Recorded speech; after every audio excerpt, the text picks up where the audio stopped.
As well as preventing proper legal counsel to defendants, the ICT has been accused of arbitrarily detaining suspects and denying them bail without due cause. There are also some serious allegations of torture, which both Defence Counsel and human rights campaigners say need to be addressed. I think the Jamaat leaders are being held in appalling conditions. Frequently they're not brought to court. They are all elderly gentlemen with numerous ailments, particularly Professor Ghulam Azam, who's very elderly and very unwell.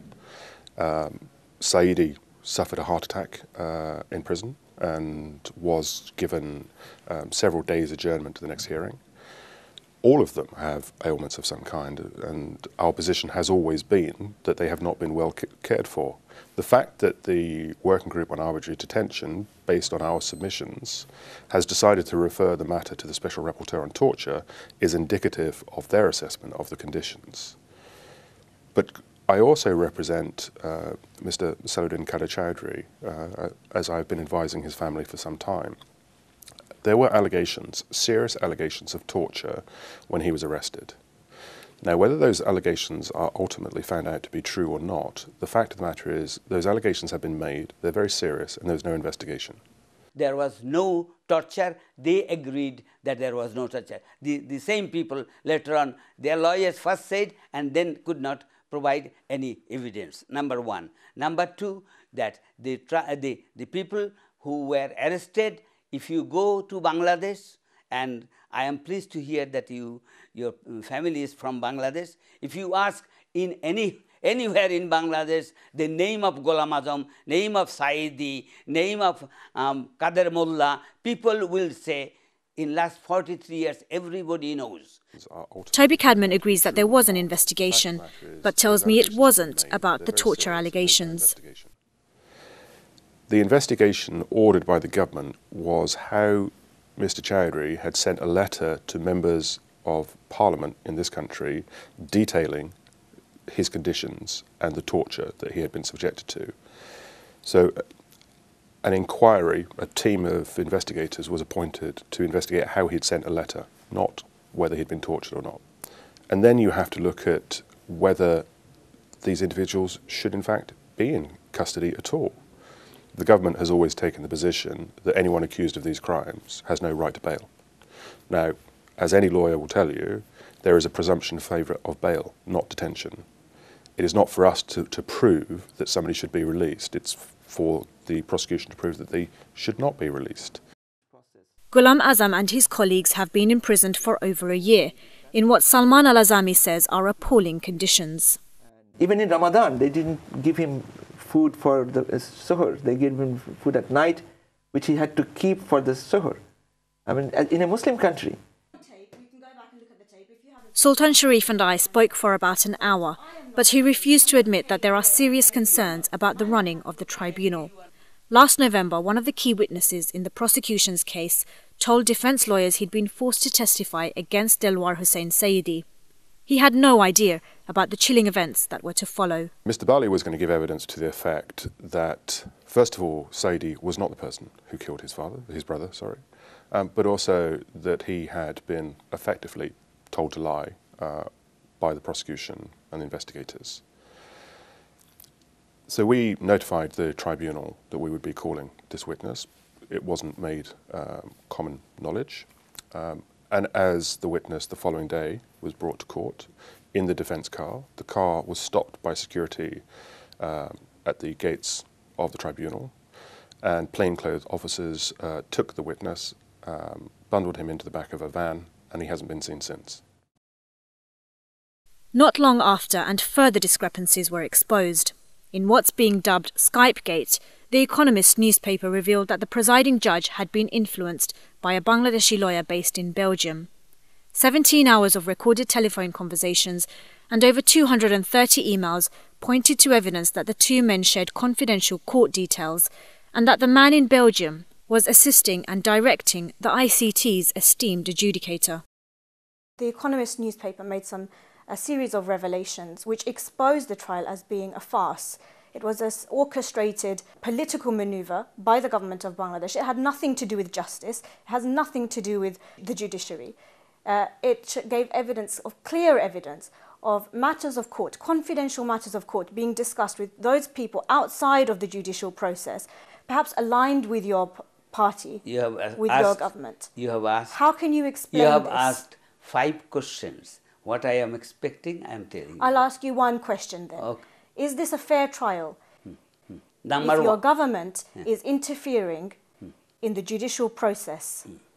All the questions you have asked are questions prepared according to my thinking, by those who want to escape this trial. This is a court which is manned by judges of High Court Division of the Supreme Court or senior judges of the country. And that's one of the problems. The judges in the ICT have been replaced a number of times after accusations of politicising a legal matter. Certainly The Economist newspaper discovered evidence which was acknowledged of discussion, perhaps collusion between the president of the ICT and outside persons, and the president resigned. But even more so, we find examples, for example, one of the trials after he resigned, none of the judges in the case then had heard all the evidence from the beginning. So it was impossible to have a fair trial in that case. So they should have stopped that trial and started again. Across the land, young Bangladeshis are passionately calling for Saidi and his colleagues to be hanged. Indeed, Sheikh Hasina herself stood up in Parliament before the verdict and called on the tribunal to take into account what the Shahbag protesters were demanding.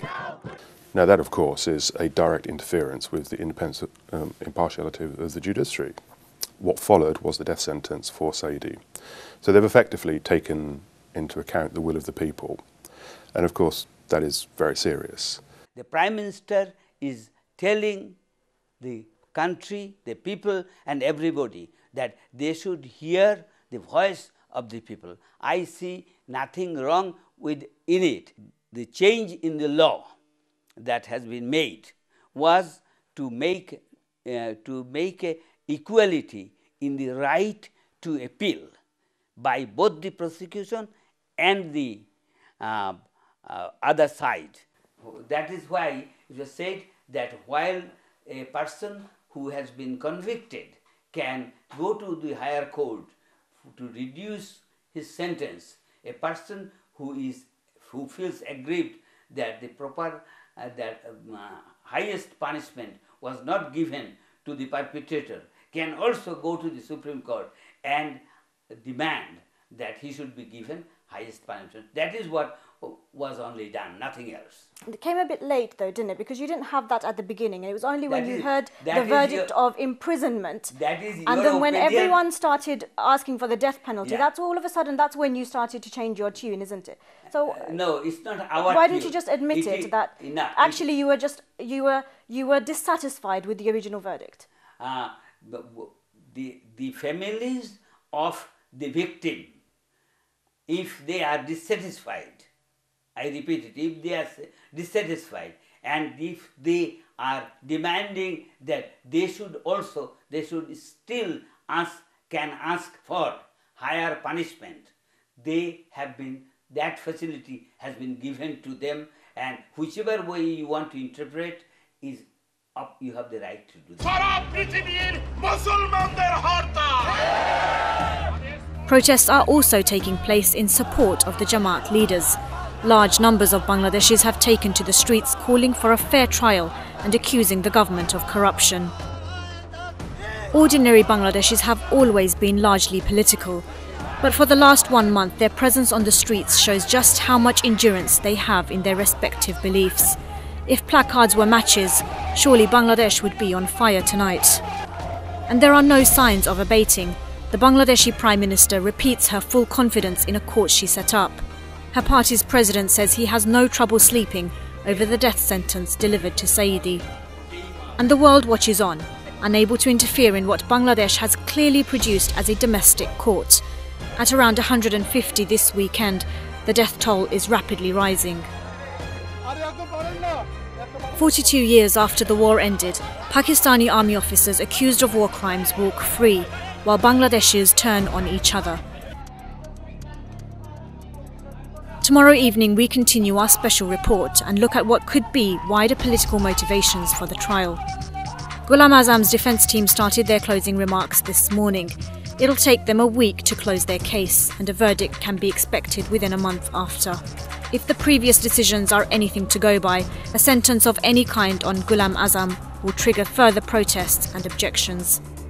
Given what we know of the ICT so far, is all of this merely symbolic?